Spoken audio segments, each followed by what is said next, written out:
থাকবো না কো বদ্ধ করে, এটাকে যদি রবীন্দ্র স্টাইলে পড়েন, থাকবো না কো বদ্ধ করে, একটু বলেন না ভাইয়া। আপনি যদি আমার সোনার বাংলা অথবা আমাদের ছোট নদীকে যদি নজরুল স্টাইলে পড়েন, আমাদের ছোট নদী চলে বাঁকে বাঁকে, বৈশাখ মাসে তার হাঁটু জল থাকে, পিছন থেকে সারে মারবা। কিসের সাথে তুই কি মিলালি? কিছু ফাস্ট পড়তে হয়, থাকবো না কো বদ্ধ করে, দেখবো এবার জগৎটাকে। কিছু স্লো স্লো পড়তে হয়, কিছু স্লো পড়তে হয়, কিছু স্পিডে পড়তে হয়, কিছু গরম করে পড়তে হয়। গরমটা ঠান্ডার সাথে মিলবে, ঠান্ডাটা স্পিডের সাথে মিলবে। এবার কোরআনের মুআজিজা দেখেন,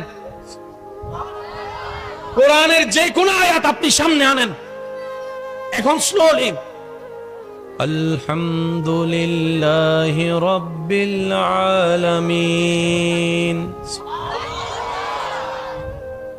শুনতে কি কোনো অসুন্দর লাগে?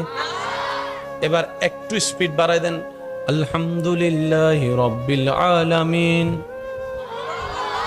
এবার একটু টান স্লো করে দেন, আলহামদুলিল্লাহি রাব্বিল আলামিন।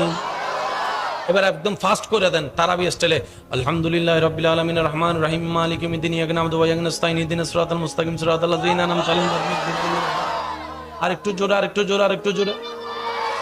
শুনকে আপনি স্লো পড়তে মন চাইলে সেটাও পারবেন, হালকা স্পিড দিলে সেটাও পারবেন, আরেকটু স্পিড দিলে সেটাও পারবেন, টেনে টেনে পড়তে চাইলে সেটাও পারবেন। কোরআন পৃথিবীর বুকে সেই স্বতন্ত্র কিতাব, যেই কিতাবকে বান্দারা যেই সুরে মন চাই, যেই স্টাইলে মন চাই পড়তে পারবে, প্রত্যেক স্টাইলটাই আলোকিত সুন্দর হয়ে যাবে।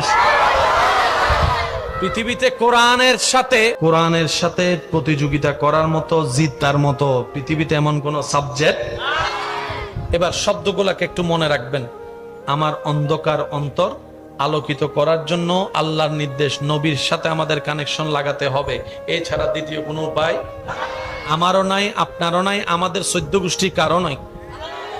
সবার জন্য নিয়ম কি ভাইয়া বলেন? সবার জন্য নিয়ম কি? আপনার দিল যখন আলোকিত হয়ে যাবে, লাভ কি হবে?